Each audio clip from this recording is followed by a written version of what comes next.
श्री तारतम सागर प्रकाश हिन्दी नेपाली स्वरूपको 31औं प्रकरण व्याध बानी। इन्द्रावती भन्नुहुन्छ, हे परमधामका सुन्दर साथी, व्याध भूमिको अद्वैत ब्रह्म बानी भनिँदैछ। त्यसलाई तपाईहरू सुन्नुहोस्। ठुला ठुला ऋषि मुनि र अवतारी पुरुषहरूले पनि यस व्याध बानीलाई जानेनन्। अनेक महान आत्माहरूले यसको प्राप्तिका लागि अनेक उपाय गरे, तर यस व्याध बानी रूपी धनलाई कसैले चिनेनन्। किनभने जागृत बुद्धि बिना यस ब्रह्म ज्ञानलाई कसैले जान्न सक्दैन। बुद्धिका सागर मानिने ठुला ठुला भए, जसको हृदयमा बुद्धि पूर्ण रूपले व्याप्त छ, तथा 6 शास्त्रका ज्ञाता पनि यस संसारमा अवतरित भएका छन्। विष्णु भगवानसँग महादेवजीले व्याधबानीको ज्ञान सम्बन्धमा सोधे। विष्णु भगवानले शिवजीसँग भने, तपाईले जे सोधिरहनु भएको छ त्यस ब्रह्म ज्ञानको विषयमा सुन्नुहोस्। आदिकालदेखि अहिलेसम्म यस बानीलाई अगम भनिएको छ। करोडौं ब्रह्माण्ड व्यतीत भए, तर कसैले पनि यो बानी सुनेनन्। यहाँसम्म कि 14 लोकका स्वामी त्रिदेवहरूले पनि अति जिज्ञासाका साथ यसलाई खोजेर थाके। फेरि शिवजीले विष्णु भगवानसित सोधे, के अरू पनि ब्रह्माण्ड छन्? ती ब्रह्माण्डको विषयमा कसरी जान्न सकिन्छ? तब विष्णु भगवान भन्दछन्, हे शिवजी, यो कुरा अनेक प्रकारले प्रत्यक्ष छ। कल्पान्त वेदको कारण भिन्न भिन्न स्थानमा यसरी भनिएको छ। सुखदेव, सनकादिक तथा अनेक साधुहरूले खोजी खोजी यो निश्चय गरे, यो ब्रह्म ज्ञान त अगम्य र असीमित छ। यस व्याध बानीको एक शब्दका लागि लक्ष्मीजीले 60 कल्पसम्म तपस्या गरिन् र अनेक कष्ट सहन गरिन्, तापनि भगवान विष्णुद्वारा यो अखण्ड बानी प्रकट भएन। यस ब्रह्मानन्द रस प्राप्त गर्नका लागि कयौं साधु सन्तहरूले प्रयत्न गरे। अनेक मानिसहरूले आफ्नो शरीरलाई तपाए, तर यस ब्रह्मानन्दको सुगन्धसम्म तिनलाई प्राप्त भएन। यस्तो अखण्ड आनन्दलाई ब्रजमण्डलका गोपिनीहरूले अनायास प्राप्त गरे। जुन ब्रह्मधामलाई वेदले अगम बनेको छ, यो व्याध बानी रूपी धन हाम्रो घर ब्रह्मधामको नै हो। त्यसकारण उनीहरूले यसमा विलास गरे। योग्य पात्र बिना यो रस अनुमात्र पनि कसैलाई प्राप्त भएन। परमधामका मालिक पूर्ण ब्रह्म परमात्मा आजसम्म पनि यस दुनियाँमा प्रकट हुनु भएको थिएन। यस्ता अक्षरातीत प्रभुले स्वयं आफ्नो इच्छाले आफ्नै अर्धाङ्गिनी श्यामा र अन्य ब्रह्मात्माहरूका साथ यस संसारमा अवतरित भएर लीला गर्नुभयो। अखण्ड परमधामबाट सुन्दर साथ यस असत्य मायावी खेल हेर्ने कामनाले यस स्वप्नवत संसारमा आए। व्याधका प्रभु उनीहरूलाई जागृत गर्नका लागि आउनुभयो। उहाँले व्याधका लीला गर्नुभयो। यो व्याध बानी हामी ब्रह्मात्माहरू बिना कसैलाई प्राप्त हुँदैन। कुनै जीवले बलिदान किन नगरोस् तापनि यसको आधा शब्द पनि त्यसलाई प्राप्त हुँदैन। पूर्ण ब्रह्मको इच्छाबाट नै ब्रह्मात्मा यो खेल हेर्नका लागि आए। त्यसकारण व्याधका प्रभु श्री राजाजी तिनीहरूलाई ध्यानपूर्वक यो खेल खेलाइरहनु भएको छ। ती आफ्ना आत्माहरूलाई व्याध पार अक्षर ब्रह्मदेखि पनि अगाडि परमधाम लिएर जानेछन्। त्यसपछि बुद्ध अवतार यस संसारमा परमधामको धन तारतम प्रकट गर्नेछन्। बुद्धजीको ज्ञान वैकुण्ठ पुगेर विष्णु भगवानलाई पनि सबै शुद्धि दिनेछ। विष्णु भगवानको सुरतालाई पनि अखण्डमा पुर्याएर संसारका चराचर सबै जीवलाई पनि यो ज्ञानले अखण्ड मुक्ति प्रदान गर्नेछ। सद्गुरु धन्य धन्य हुनुहुन्छ, जसले परमधामको यो धन खोजेर प्राप्त गर्नुभयो। उहाँले सुन्दर साथलाई स्नेहपूर्वक यो ज्ञान दिएर तिनका सुरतालाई परमधाममा स्थित गरिदिनु भयो। श्री 5 नवतनपुरी धाम त्यो स्थल हो जहाँ तारतम ज्ञानको उदय हुनाले सद्गुरु श्री देवचन्द्रजीले राम्ररी यसको चर्चा गर्नुभयो। जुन व्याधका सुन्दर साथ छन् तिनलाई राम्ररी परिचय गराउनु भयो।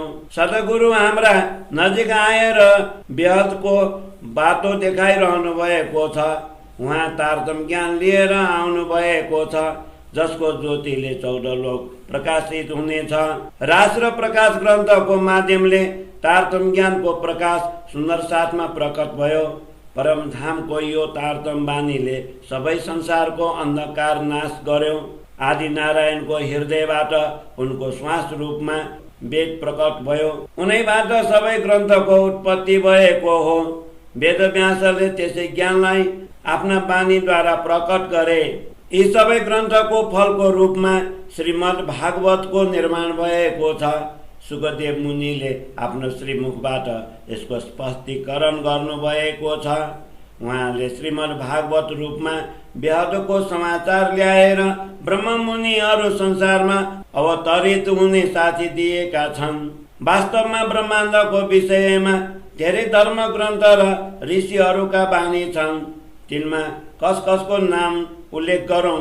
अन्तर्हृदयले हेर्दा थाहा हुन्छ ती सबै यस व्यर्थ मार्गका साथी हुन्।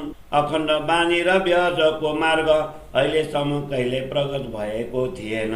यस ब्रह्माण्डका मालिक ब्रह्मादि देवता पनि यसको भित्र बाहिर खोजी गर्दैछन्। धेरै सन्तहरूले पनि प्रयास गरे तर कसैले पनि यसलाई पाएनन्। यस विषयमा ब्रह्माण्डका अधिपतिहरूको नाम पनि लिइएको छ भने अरू अल्पका नाम सुनाएर के गर्ने। यो धन प्रकट हुनाले संसार धन्य धन्य भयो। त्यसकारण भरतखण्ड र त्यसमा रहने नर नारीहरू पनि कृतार्थ भए। यस ब्रह्माण्डका 5 तत्त्व धन्य भए। 4 युगमा श्रेष्ठ कलियुग पनि धन्य भयो र सबै पुरीहरूमा नवतन पुरी पनि धन्य भयो। अब म ब्रह्मात्माहरूको प्रथम अवतरणको कुरा गर्दछु। हे मेरा सुन्दर साथी, सुन्नुहोस्। आजसम्म जुन लीलाको रहस्य कसैले आफ्ना कानले पनि सुनेका थिएनन् त्यो तपाईँहरूको हातमा सुम्पन्छु। कसैको मनमा कुनै धोका नरहोस् त्यसकारण सबैको शङ्का हटाइदिन्छु। परमधामबाट अखण्ड ज्ञानको यस्तो वर्षा भयो। संसारका जड चेतन सबै मुक्त हुन सक्नेछन्। जमुनाजीको तट गोकुल र ब्रजवासी सबै धन्य भए। जहाँ श्रीकृष्ण परमात्माले 11 वर्षसम्म अखण्ड प्रेम लीला गर्नुभयो। यी 14 लोक स्वप्नका हुन् जसलाई हेर्नका लागि परमधामबाट ब्रह्मात्माहरू सुरता रूपले यहाँ आएका छन्। तिनले सबै ब्रह्माण्डका प्राणीहरूलाई मोक्ष दिनेछन् र अक्षर ब्रह्म जागृत भएपछि यो ब्रह्माण्ड पनि उनको हृदयमा अखण्ड हुनेछ। ब्रजलीला पछि फेरि योगमायाको दोस्रो ब्रह्माण्ड रासलीला गर्नका लागि बनाइयो। त्यसमा श्रीराजजीका साथ पूर्ण रूपले आनन्द मग्न भएर सबै सुन्दर साथले उत्साहपूर्वक रासलीला गरे। रासको लीला नित्य नयाँ नयाँ हुन्छ। त्यसमा प्रेम रस कुनै पनि प्रकारले भङ्ग हुँदैन। यसरी योगमायाले रङ्गिएका सबै सुन्दर साथले स्वप्नवत ब्रह्माण्डमा रासलीला गरे। हेर्नुहोस्, यस योगमायाको मण्डलमा सुन्दर साथ स्वप्नवत हुँदा पनि प्रेममा भाव विभोर भएर कसरी खेलिरहेका छन्। रासलीला गरिसकेपछि ब्रह्मात्माहरू एकैसाथ परमधाममा जागृत भए भने अर्कातिर अक्षर ब्रह्मको हृदयमा रासलीला जस्ताको तस्तै छ। त्यसपछि फेरि यो तेस्रो ब्रह्माण्डको उत्पत्ति भयो। त्यसमा हामी सबै सुन्दर साथ आयौँ। मायावी संसार हेर्न जुन कामना बाँकी थियो त्यसै कामनाका कारण हामी सबै यहाँ आयौँ। यसरी हामीले तिनै ब्रह्माण्डमा असीम प्रेमानन्दका खेल हेऱ्यौँ। स्वप्नका 3 ब्रह्माण्डमा हामी सबै सुन्दर साथले जे देख्यौँ त्यो परमधाममा जागृत भएपछि बन्नेछौँ। अखण्ड रासलीला पछि यो तेस्रो ब्रह्माण्ड फेरि उत्पन्न भयो। त्यसमा अखण्ड ब्रजराजको मार्ग देखाउनका लागि प्रतिबिम्ब ब्रजराज देखाइयो। जब अखण्ड रास खेलेर ब्रह्मात्माहरू परमधाम गए तब प्रतिबिम्ब ब्रजमा श्रीकृष्णले वेदरिचा सखीहरूका साथ प्रेम लीला गरे। जसरी ब्रजमण्डलमा ब्रह्माजीले ग्वाल बाल सहित बाछाहरूको हरण गरे तब श्रीकृष्णजीले आफ्नो योगमायाको शक्तिबाट त्यस्तै बाछा र बालकहरू बनाए।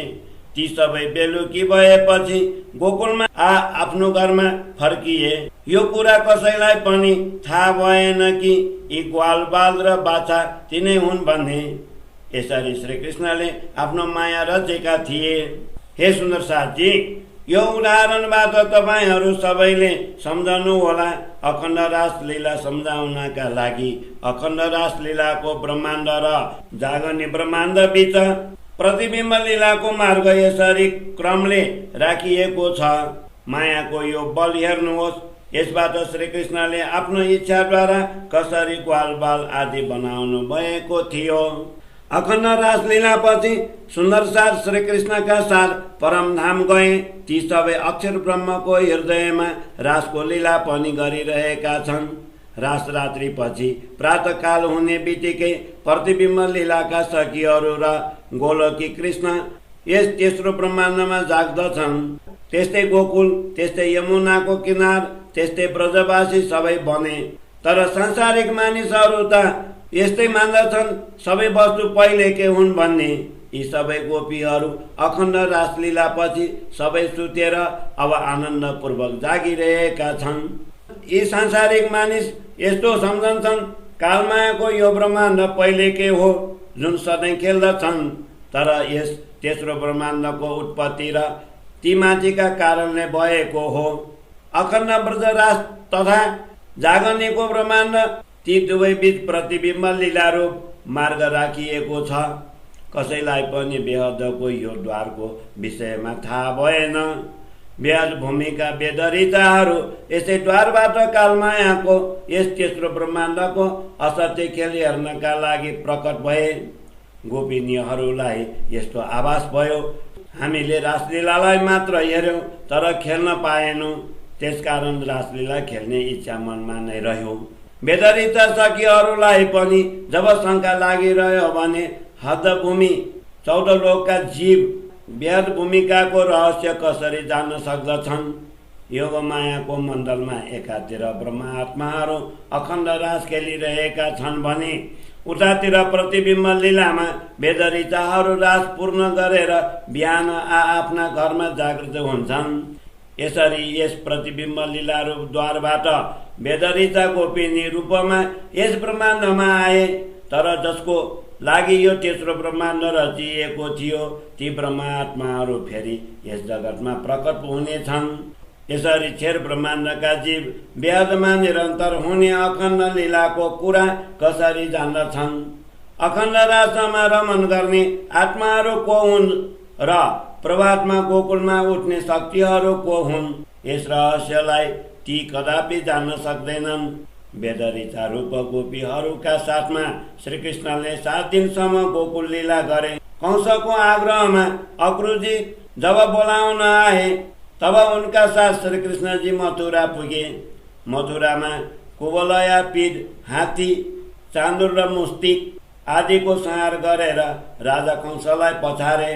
तबसम्म उनमा श्रीकृष्णको ग्वाल भेष थियो। उग्रसेनलाई राजतिलक गरे। यहाँसम्म मथुरामा 4 दिन भए।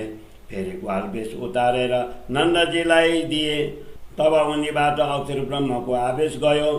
अब यहाँबाट अवतार लीला प्रारम्भ हुन्छ। फेरि श्रीकृष्णले आफ्ना पिता वसुदेवलाई बन्धन मुक्त गराएर राजसी वेश धारण गरे।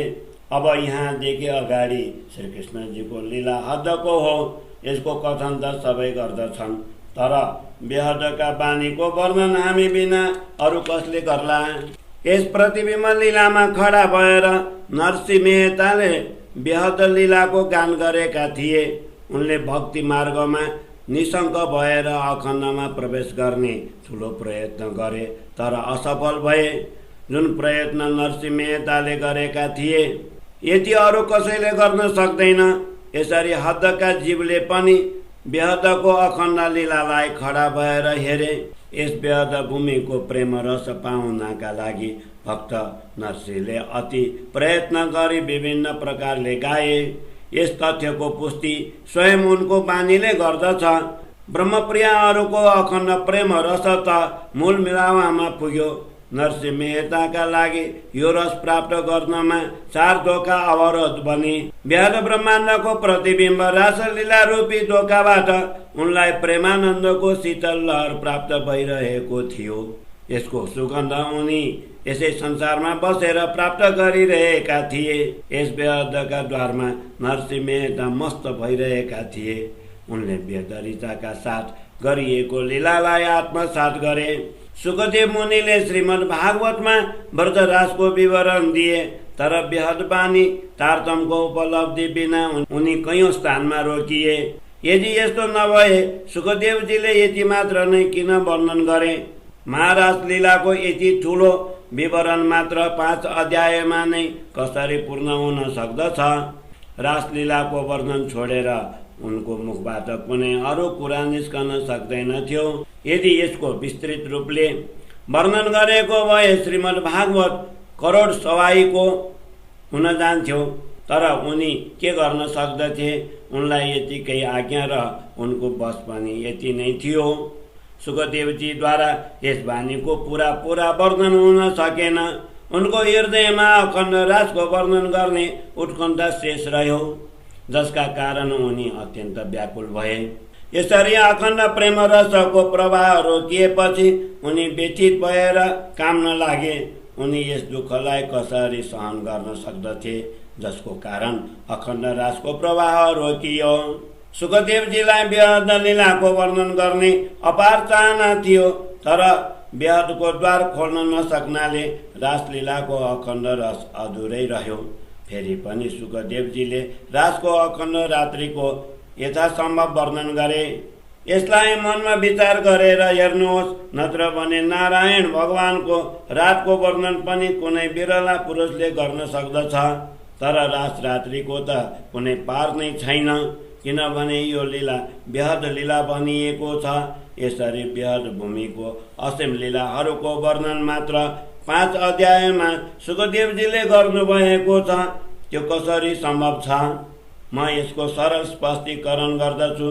हे सुन्दर साथजी, तपाईँ सबै ध्यानपूर्वक सुन्नुहोस्। त्यसकारण त्यस रातलाई ठुलो भनिएको छ, किनभने वृन्दावनको अखण्ड रासलीला अति महान छ। यदि सुखदेवजीले यसको राम्ररी वर्णन गर्नुहुन्थ्यो भने त्यो बानी मात्र 5 अध्यायमा नै समाप्त हुने थिएन। राजको वर्णन गर्ने बेलामा सुखदेवजीले प्रेम रस प्राप्त गरिरहेका थिए, तर राजा परीक्षितको प्रश्नमा अल्झिनाले उनी रोकिए। त्यसकारण सुखदेवजी अत्यन्त दुखी भए। उनी जान्दथे, तर के गर्न सक्दथे, किनभने पात्र बिना बेहद बानी रूपी अखण्ड प्रेम रस प्राप्त हुँदैन। हे सुखदेवजी, पात्र नहुनाले पनि तपाईँले यो रस प्राप्त गर्नुभयो, यो अति महत्त्वको कुरो छ। त्यसकारण तपाईँ यति दुखी किन हुनुहुन्छ? आजसम्म बेहदको प्रेमानन्द रसको आनन्द कसैले प्राप्त गरेको छ? हे सुखदेवजी, यो श्रीमद् भागवत त हामी ब्रह्मा आत्माहरूको पत्र हो, केवल तपाईँका साथमा यस संसारमा आएको हो, जसका हद र बेहदका समाचार तपाईँद्वारा बताइएको हो। श्रीमद् भागवतमा लेखिएका कुरामाथि हामीले विधिपूर्वक विचार गर्यौं र त्यसलाई जान्यौं। हे मुनिवर, तपाईँद्वारा हामीलाई हाम्रो मूल घरको सन्देश प्राप्त भयो। यस श्रीमद् भागवतको सम्पूर्ण विवरण र सम्पूर्ण सार हामीले लियौं। यो अरू अल्पज्ञहरूका लागि कुहिरो समान छ, त्यसकारण तिनका लागि बेहदको भूमिको द्वार प्राप्त हुँदैन। यस संसारका विचारा अन्य जीव यस बेहदको विवरण कसरी जान्न सक्दछन्? जसको यो पत्र हो तिनीले यसको विवरण जान्न सक्दछन्। त्यसकारण हामी बिना अखण्ड बेहद भूमिको ढोका अरू कसैले खोल्न सक्दैन। बेहदका आत्माहरूका लागि दिइएको समाचार यदि संसारी जीवले यसलाई लाखौं पटक पढे पनि यसको एक पंक्तिको रहस्य प्राप्त गर्न सक्दैनन्। यस ब्रह्माण्डका मालिकले अनेक प्रयत्न गरेर पनि रहस्य जान्न सकेनन्। यो श्रीमद् भागवत जीव सृष्टिका लागि कुहिरो र अन्धकार समान छ र बेहदीहरूका लागि समाचार पत्र समान छ। अब म बेहदका ढोकालाई श्रीमद् भागवतद्वारा सिधा रीतिले खोलेर देखाउँछु। सुखदेव मुनिले यस संसारमा बेहदका शब्द लिएर आए। यस कुरालाई आफ्नो भित्री आँखाले विचार गरेर हेर्नुहोस् र मनको भ्रम मेटाउनुहोस्। सुखदेवजीद्वारा गाइएका श्रीमद् भागवतको दोस्रो स्कन्धको 32 अध्याय जसलाई चतुश्लोकी भागवत भनिएको छ, जसमा भगवानले ब्रह्माजीलाई सृष्टि रचनाको आज्ञा दिएका छन्। त्यसको अर्थको वास्तविकतालाई ध्यान दिनुहोस्। यो चतुश्लोकी भागवतको मूल सिद्धान्तद्वारा व्यर्थ भूमिको ढोका सिधा देखिन्छ। यस सांसारिक मायाको पनि परिचय हुन्छ। यस अर्थलाई राम्ररी ग्रहण गर्नुहोस्, हृदयमा आत्मसात गर्नुहोस्। अव्याकृत अक्षरको निन्द्रालाई महतत्व बनिएको छ। उनको सुरता अहंकार नारायणका रूपमा जगतमा व्याप्त भयो। अक्षर ब्रह्मको सपनाबाट नै यो ब्रह्माण्ड बनेको छ, जसका अनेक नाम राखिएका छन्। व्यर्थ भूमिको अखण्ड घरको मार्ग व्यर्थ भूमि परम धाममा बस्ने आत्माहरू नै जान्दछन्। हद भूमि स्वप्न जगतका जीवहरूले व्यर्थ भूमिको द्वार कसरी चिन्न सक्दछन्? श्री सुखदेवजी यस्ता समर्थवान भए, जसले व्यर्थको द्वार देखे। उनले अति प्रयत्न गरे, तर त्यस द्वारलाई खोल्ने साँचो उनले पाएनन्। व्यर्थका द्वार खोलेर अखण्ड राजको वर्णन गर्न गइरहेका सुखदेवजी राजा परीक्षितको प्रश्नले बिचमै रोकिए। राजा परीक्षितलाई ब्रह्मानन्द रसको अनुभव गराउन गइरहेका थिए, तर उनको पात्रताको अभाव र अज्ञानताको कारणले उनी स्वयं दबिए। यसपछि पनि सुखदेव मुनिले अखण्ड रासलीलाको वर्णन गर्नका लागि अति प्रयत्न गरे, तर स्थान स्थानमा पछारिए। हदका जीव राजा परीक्षितका कारण उनी यसै ब्रह्माण्डमा अल्झे। रासलीलाको अखण्ड सुखको वर्णन त्यसबेला हुन सकेन, किनभने राजा परीक्षितको प्रश्नले गर्दा एकाग्रता टुट्नाले बानीको प्रवाह बिचैमा रोकियो।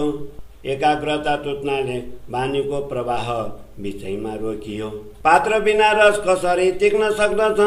त्यसकारण ब्रह्मानन्द रसको उर्लिएको प्रवाह बाहिर छचल्किएर पोखियो। त्यस रसको अधिकारी ब्रह्मात्माहरूले चिनेर त्यसलाई राम्ररी ग्रहण गरे। यो ब्रह्मरस व्यर्थ बानी 80 वर्षसम्म विक्रम सम्वत 1638 देखि 1718 सालसम्म सुन्दरसाटका बीचमा सुरक्षित रह्यो। सुन्दरसाटले त्यसलाई लिए, पिए तथा समय समयमा परस्पर वितरण गरे। व्यर्थ बानीको यो रसको एक थोपा मात्र पनि ब्रह्म सृष्टिका अतिरिक्त कसैलाई प्राप्त भएन, केवल सुन्दरसाटमा नै समाहित भयो। जति सुन्दरसाटका लागि यो थियो, तिनैले नै यसको अनुभव गरे। त्यो सुन्दरसाट समुदायमा नै व्याप्त रह्यो। व्यर्थ बानीको यो रस मसँग आएपछि छचल्कियो र सागरको लहर चाहिँ व्यक्त भएर अङ्गबाट बाहिर बग्न लाग्यो। हामीले त्यसलाई रोक्नका लागि कयौं प्रयत्न गर्यौं, तर त्यो प्रेम रस कुनै प्रकारले पनि रोक्न सकिएन। अब यो अखण्ड बानीको प्रेम रस आफ्नो सीमाबाट बाहिर निस्कियो। त्यसकारण अब सबै विश्वमा स्पष्ट रूपले प्रकट हुनेछ। यो प्रेम रस आजसम्म विश्वमा अरू कसैले भन्न सकेको थिएन। अब सुन्दरसाटहरू यस लीलाको रसले आकर्षित भएर यतातिर तानिएर आउने छन्। जो कोही जिज्ञासु छन् तिनले जानुन् कि अब यो रस कसरी गुप्त रहन सक्दछ।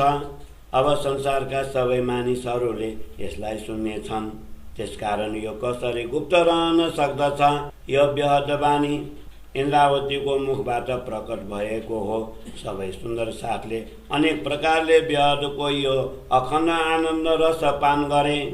यस व्यर्थ बानीको प्राप्तका लागि कयौं मानिसले कठोर तपस्या गरी यस अखण्ड प्रेम रस प्राप्त गर्नका लागि आगो पिए। यस बानीका लागि कयौंले हठ योग र प्राणायामद्वारा इन्द्रिय दमन गरेर भयंकर दुःख र कष्ट सहन गरे। यस बानीलाई प्राप्त गर्नका लागि कयौं मानिसले आफ्नो शरीर बरफमा गलाए। यसै बानीका लागि कयौं तपस्वीहरू अनसन बसे। यस व्यर्थ बानीलाई प्राप्त गर्नका लागि कयौं मानिसले भैरव छाप पहाडबाट हाम फाल्ने काम गरे।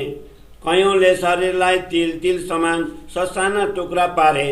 यस व्यर्थ बानीलाई प्राप्त गर्नका लागि कयौं मानिसले अङ्ग प्रत्यङ्गलाई छिरले घोपे। यस व्यर्थ बानीलाई प्राप्त गर्नका लागि कयौं मानिसले आफ्नो शिरमाथि बलेको आगो हाले। यस व्याध बानीलाई प्राप्त गर्नका लागि कयौं मानिसले अनेक दुःख सहन गरे। यसरी यस अमूल्य प्रेम रसयुक्त अखण्ड बानीको महत्त्वको विषयमा कति भनौँ।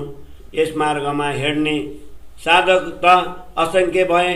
यस द्वैत बानीको रसानन्द, यस अद्वैत बानीको रसानन्दको एक थोपा पनि कसैले पाएनन्। जिब्रोद्वारा त्यसको वर्णन पनि गर्न सकेनन्। 14 लोक ब्रह्माण्डका स्वामी कहलाउने त्रिगुणाधिपति पनि यसबाट वञ्चित रहे। अन्य अनेकौं नाम छन्, कसका नाम ल्याउँ। यस दुनियाँका अधिपति भनिने त्रिदेवहरूको नाम उल्लेख गरेपछि अरूको नाम उल्लेख गरिरहनु आवश्यक पर्दैन। यो अमूल्य ब्रह्मानन्द रस सागर समान उर्लेर आएको छ र त्यसको लहर चारैतिर फैलन लाग्यो। हामी सबै ब्रह्मात्माहरू यस अमृत रस पिएर प्रभुका साथ विलास गरिरहेका छौँ र यो रस छचल्किएर अरूमा पनि फैलिन लाग्यो। यस ब्रह्मज्ञानको बीज सर्वप्रथम श्री 5 नवतनपुरी धाम जामनगरमा उदय भयो। त्यसकारण नवतनपुरी सबै पुरीमा उत्तम भएर धन्य धन्य भयो। यो ब्रह्मानन्द रस परमधामबाट कसरी अवतरित भयो यसको वर्णन अब म गर्दछु, जसबाट यो रहस्य सबैले बुझुन्। अहिलेसम्म मैले आफ्ना सुन्दर साथको मनमा कुनै शङ्का बाँकी राखिन। सर्वप्रथम गोकुल र ब्रजमण्डलमा श्रीकृष्ण अवतरणका साथै जुन ब्रह्मानन्द रस प्रकट भयो त्यसको सुख असीमित थियो। त्यसबेला ब्रह्मात्माहरूले स्वयंको अवास्तविक परिचय बिना नै प्रेमानन्द लीला विलास गरे। तिनलाई परमधामको साक्षात अनुभव भएन। प्रियतम परमात्माका साथ ब्रह्मात्माहरूले सपनामा खेलेको खेल जस्तै ब्रजको आनन्द प्राप्त गरे। यदि तिनलाई परमधामको अनुभव भएको भए तिनको सपना भङ्ग हुने थियो र जागृत हुन्थे। फेरि दुःख हेर्ने चाहना पुरा हुने थिएन। त्यसकारण तिनलाई परमधामको अनुभव भएन। यदि सपना मेटिएको भए सपनाको सुख कसरी आउँथ्यो र मायावी जगतको खेल कसरी हेर्न सकिन्थ्यो। जब परमधामको अखण्ड सुख लिन लागेको भए तिनीहरूको निद्रा पनि भङ्ग हुने थियो। निद्रा हुनेपछि सपना पनि भङ्ग हुन्छ, जसबाट मायावी खेल हेर्ने इच्छा पुरा हुँदैन र फेरि संस्कृतिमा आउनु पर्दथ्यो। सपना जगतको सुख र परमधामको अखण्ड सुख दुवै एकैसाथ लिन सकिँदैन। हे सुन्दर साथजी, यसरी सम्झनु।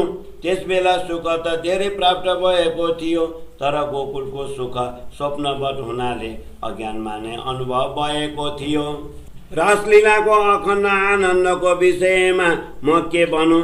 त्यो त यस्तो लाग्दछ मानव आफ्नै मूल घर परमधामको नै सुख हो। त्यसकारण यो आनन्दलाई सुन्दर साथ तथा धामधनी बिना अरू कसैले जान्न सक्दैनन्। योगमायाको ब्रह्माण्डमा धामधनी श्रीकृष्णको स्वरूप नवीन थियो र उनको श्रृङ्गार पनि नवीन नयाँ थियो। हामी सबै सुन्दर साथको प्रेम पनि नवीन थियो र हाम्रा आकार पनि नवीन थिए। अनुपम वन पनि नवीन र सुन्दर थियो। त्यसमा नवीन प्रकारको वायु प्रवाहमान हुन्थ्यो। जमुनाजीको पानी पनि नवीन प्रकारको देखिन्थ्यो। त्यसका किनारमा नवीन प्रकारका वृक्षको समूह झुमिरहेको थियो। वनको बेलीहरूबाट नयाँ प्रकारको सुगन्ध आइरहेको थियो। जमुनाजीको नजिक जमिनको बालुवा पनि नवीन रूपमा सेतो चम्किरहेको थियो। पूर्णिमाको चन्द्रमा पनि नवीनतापूर्वक सम्पूर्ण कलाहरू सहित प्रकाशमान थियो।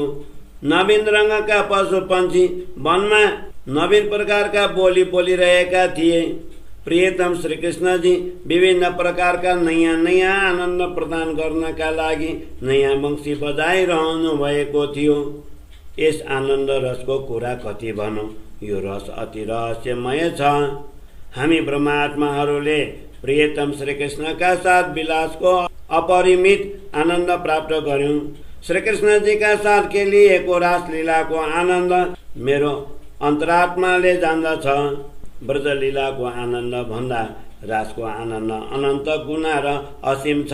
सबै ब्रह्मात्माहरूमा पनि मूल परमधामको तेज नै विद्यमान थियो र वृन्दावनका पुरा सामग्री चिन्मय थिए। त्यहाँ स्थावर जङ्गमात्मक प्रकृति पनि चेतन थिए। यस्तो अलौकिक रासलीला प्रकट भएको थियो। तर योगमायाको मण्डल स्वप्नवत हुनाले त्यहाँको सबै सुख पनि स्वप्नवत थियो। अवश्य नै त्यो सुख निद्रामा नै अनुभव भएको थियो, किनभने ती सबै योगमाया रचित हुनाले त्यसमा अखण्ड परमधाम हेर्न सकिँदैन थियो। यसरी गोकुल लीलाको एक रीति भनियो। तत्पश्चात योगमायाको रासमण्डलको सुख पनि स्वप्नको सुख भनिएको छ। यसरी परमधाम तथा संसारका दुवै सुख एकैसाथ कसरी प्राप्त हुन सक्दछ? सुन्दर साथजी, यसमाथि विचार गर्नुहोस्। जब हामी मायावी संसारको सुखमा मग्न भएदेखि घर परमधाम देखिँदैन थियो।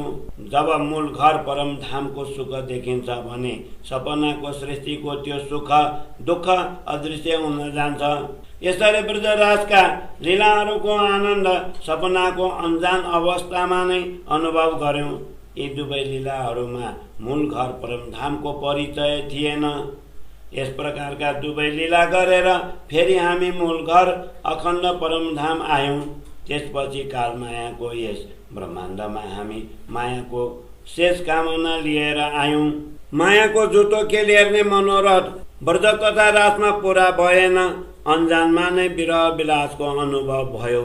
यसरी सखीहरूको दुःख रूपी खेलिहेर्ने कामना शेष रह्यो। त्यो कामना शेष कसरी रहन सक्दछ? त्यसकारण यो तेस्रो ब्रह्माण्ड रचियो। यहाँ प्रभु स्वयं सद्गुरु रूपमा दोस्रो पटक तारतम ज्ञान लिएर आउनुभयो। जसरी प्रथम अवतरणमा ब्रजराजका दुई लीला भए, त्यसै गरी अर्को पटक यस जागनी ब्रह्माण्डमा पनि दुई प्रकारका लीला भए। तर तारतम ज्ञान नपाई यी अर्थलाई कसैले बुझ्न सक्दैनन्।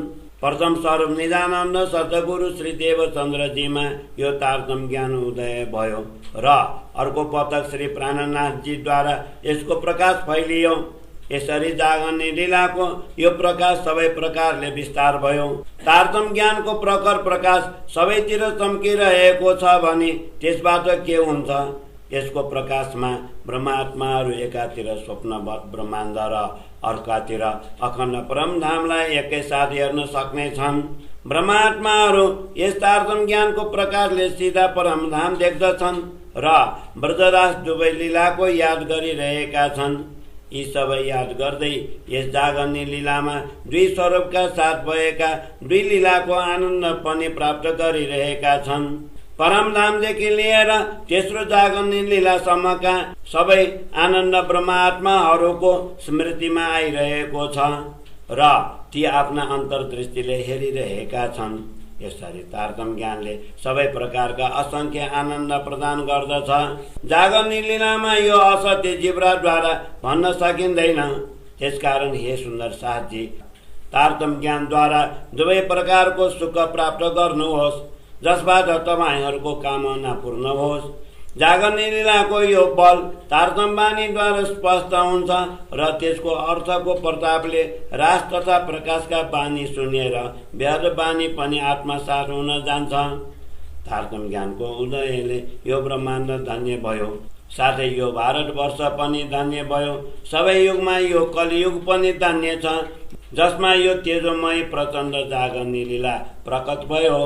यो नवतनपुरी धामको भूमि धन्य छ। यसैमा यो जागर्ने लीला अक्षरातीतको परिचय गराउने तारतम ज्ञानका लीलाको उदय भयो। यहाँ कति सुन्दर साथहरू जागृत भए र अन्य पछि जागृत हुनेछन्। धामधनी पनि धन्य हुनुहुन्छ।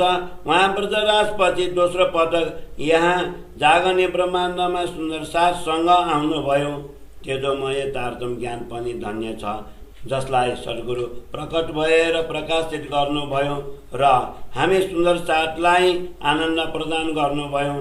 तारतमको यस ज्ञानले गर्दा व्याधभूमिको प्रेम र आनन्द रसयुक्त ब्रजराज तथा धामको लीला सबैतिरबाट प्रकाशित भयो। यसको प्रतापले मायावी खेल हेर्दै सुन्दर साथले विभिन्न प्रकारले अखण्ड आनन्द प्राप्त गरे।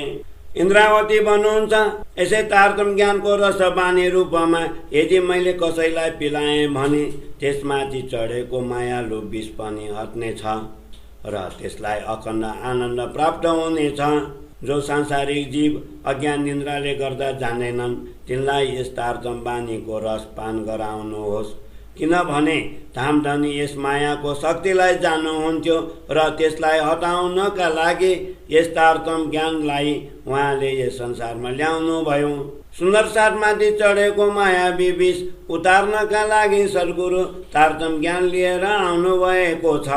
त्यसकारण यस वृहत ज्ञानको प्रेमानन्द रसलाई म श्रवणद्वारा सुन्दर साथलाई पिलाउँदैछु। तारतम रस जुन कानमा प्रवेश गरेर हृदयसम्म पुग्दछ ती माथि मायाको विषले के असर गर्न सक्दछ? किनभने जागृत अवस्थामा कहिले पनि सपना देखिँदैन। यी दुवै प्रत्यक्ष विरोधी तत्त्व हुन्। सपना त निन्द्रामा नै देखिन्छ, सपनामा अनेक ब्रह्माण्ड देखिन्छन्, तर आँखा खुलेपछि ती सबै ब्रह्माण्ड केही पनि देखिँदैन। यसै तारतम ज्ञानको रसले मायाको विषलाई उतारिदिन्छ, शरीरलाई विषरहित बनाउँछ, जसबाट जीवात्मा जागृत भएर अखण्ड आनन्द प्राप्त गर्न सक्दछ। जागृत भएपछि यहाँ अनेक प्रकारको असीम आनन्द प्राप्त हुन्छ। परमधामको अखण्ड आनन्दको अनुभव यही गर्दै आत्मा दृष्टिले मूल घरको साक्षात्कार हुन्छ। तारतमको आनन्दलाई संसारमा कसरी प्रकट गर्ने, यस बानीको रहस्य जानेर आफ्नो आत्मा जागृत गर्नुहोस्। इन्द्रावती भन्नुहुन्छ, मैले तारतम ज्ञानका यी वचनलाई सुन्दर साथका लागि यहाँ प्रकट गरेँ। यसरी वृहत भूमि अखण्ड घरका अनेक द्वार राम्ररी खोलिदिएको छु। यसरी वृहत भूमि अखण्ड घरका अनेक द्वार राम्ररी खोलिदिएको छु। यस अद्वैत बानीको एक अक्षरको चौथा भाग पनि आजसम्म कुनै प्रकारले प्रकट भएको थिएन। धामधनी सद्गुरुले परमधामबाट यो धन लिएर आउनुभयो र यो वृहत बानी प्रकट भयो। ब्रह्मात्माहरू यो मायावी खेल अलग अलग स्थानमा अलग अलग प्रकारले हेरिरहेका छन्। त्यसकारण यो ज्ञान पनि यसरी प्रसारित भयो, जसबाट अब कोही पनि अखण्ड सुख बिना रहने छैनन्। मायाको यो खेल छलको हो, यसलाई त्यसै छोडिँदैन। किनभने यस ब्रह्माण्डको निर्माणमा राम्रो कला देखाइएको छ। जसरी कुनै जादुगरले आफ्नो खाली टोकरीमा जादुको परेवा हालेर देखाउँछ र फेरि फुक्ने बित्तिकै तुरन्त खाली देखिन्छ, त्यसरी नै यस मायावी छल ब्रह्माण्डको रचना अक्षर ब्रह्मद्वारा भएको छ। अक्षर ब्रह्म रूपी जादुगरको खेलका परेवाहरूलाई हेरेर परमधामका सुन्दर साथ त्यसैमा मस्त छन्। जादुगरले आँपको बिउ रोपेर पानी सिंचन गर्दछन् र केही समयपछि फूल र फल तथा रङ्गी बिरङ्गी लताहरू त्यस वृक्षमा लागेको देखाउँछन्। त्यसलाई हेरेर मन भ्रमित हुन्छ र शरीरको पनि शुद्धि रहँदैन। त्यस आँप र बेलीको तमासा हेरेर चित्त व्याकुल हुन्छ र धैर्य पनि हराउँछ। त्यसै बेला त्यो खेल अदृश्य हुन्छ र पछि जादुगरको हातमा आँप र बेली केही पनि हुँदैन। त्यसै गरी अक्षर ब्रह्म रूपी जादुगरको खेल हेरेर सुन्दर साथको चित्त भ्रमित भयो र मायावी रङ्गमा रङ्गिएर त्यसमा बाँधिए। मायावी खेल हेरेर ब्रह्मात्माहरू आफ्नो शरीरलाई पनि भुले। यति मात्र होइन, आफ्नो मूल घर परमधामलाई पनि भुले। कमिला समान मायाले हात्ती समान ब्रह्मात्माहरूलाई आफ्नो बसमा पारी यही ठुलो आश्चर्यको घटना भयो। हे सखी हो, यो यति आश्चर्य छ, आफ्नो मनमा विचार गरेर हेर्नुहोस्, जसको कुनै अस्तित्व छैन। यस्तो मायाले साँचो वस्तु आत्मालाई तानेर लगी। यसरी ब्रह्मात्माहरूलाई अद्भुत अज्ञान रूपी निद्राको प्रभाव जति जति बढ्दै गयो, त्यसै गरी सपनाको प्रभाव पनि बढ्दै गयो। अब प्रयत्न गर्दा पनि त्यसलाई मायावी खेलबाट बाहिर निकाल्न सकिएन। हे सुन्दर साथजी, त्यसकारण यो वृहत बानी भनिएको छ, जसबाट तपाईहरुमाथिको अज्ञान रूपी निद्रालाई हटाइदिन्छु, सपनालाई बढ्न दिन्न र तपाईहरुमाथि चढेको विषलाई पनि उतारिदिन्छु। यसरी कमिला रूपी मायाको मुखबाट हात्ती रूपी ब्रह्मात्माहरूलाई निकालिदिन्छु र भुलेका ब्रह्मात्माहरूलाई तिनको वास्तविक शरीरको परिचय तारतम ज्ञानद्वारा गराउँछु। सद्गुरु प्रभुका अनेक बानी भनेर शिर र निरको निरूपण गरिदिन्छु। सांसारिक असत्य मायाको परिचय गराएर ब्रह्मात्माहरूलाई मोह सागरबाट पार गरिदिन्छु। यसरी सुन्दर साथलाई तारतम बानीको रस पिलाएर तिनको कार्य सिद्ध गरिदिन्छु। यस मोह सागरको विष यति प्रबल छ, यस्तो जानेर सद्गुरु तारतम लिएर आउनुभयो। सबै प्रकारका विकारहरूलाई हटाउने यो अचूक औषधि हो। सद्गुरुले यसलाई प्रकाशित गर्नुभयो। अखण्ड तारतम ज्ञानको रस पिलाएर सुन्दर साथलाई मूल वतन परमधाममा पुर्याइदिन्छु। धन्य छ त्यस तारतम ज्ञानलाई जसबाट यस ब्रह्माण्डमा सम्पूर्ण प्रकाश फैलियो। अखण्ड ज्ञानको यो प्रकाश सुन्दर साथलाई मायाको खेल देखाउनका लागि ल्याइयो। संसारका अर्का जीव त अलग अलग प्रकारले मायाको बन्धनमा बाँधिएका छन्। हे सुन्दर साथजी, म अर्को या तेस्रो यसकारण भन्दैछु किनभने सुन्दर साथले मायालाई अधिक महत्त्व दिएका छन्। सुन्दर साथ स्वप्नवत मायालाई सत्य मानेर हेरिरहेका छन्। त्यसकारण मैले यसरी विचार गरेर तपाईहरूलाई भन्नु पर्यो। तारतम ज्ञानमाथि विचार गरेर यस छललाई छोडिदियौँ भने दुवै प्रकार इह र परको सुख प्राप्त हुनेछ। यसरी संसारमा पनि सुखको अनुभव गर्नुहोस् र हर्षपूर्वक आफ्नो मूल घरमा पनि जागृत हुनुहोस्। तारतम ज्ञान समान सम्झन योग्य अरू कुनै वस्तु छैन। यसै गरी सुन्दर साथका अतिरिक्त यस संसारका सबै जीव स्वप्नका हुन्। त्यसकारण मायालाई असत्य हो भन्ने कुरो सम्झाएर सबै सुन्दर साथलाई जागृत गर्दछु, जसबाट तिनको मनमा कामना शेष नरहोस्। त्यसकारण माया र परमधाम दुवैको यथार्थ स्वरूप भने जसबाट हर्षपूर्वक यो सपना उडोस्। इन्द्रावती धनीका चरण कमलमा प्रणाम गरेर भन्नुहुन्छ, म सुन्दर साथलाई युक्तिपूर्वक मायाबाट जगाइदिन्छु। त्यसकारण माया र परमधाम दुवैको यथार्थ स्वरूप भने जसबाट हर्षपूर्वक यो सपना उडोस्। श्री इन्द्रावती धनीका चरणमा प्रणाम गरेर भन्नुहुन्छ, म सुन्दर साथलाई युक्तिपूर्वक मायाबाट जगाइदिन्छु। म सुन्दर साथलाई युक्तिपूर्वक मायाबाट जगाइदिन्छु। चौपाई 166, प्रकरण 31, चौपाई 954। बोलो श्री प्राणनाथ प्यारे की जय।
दी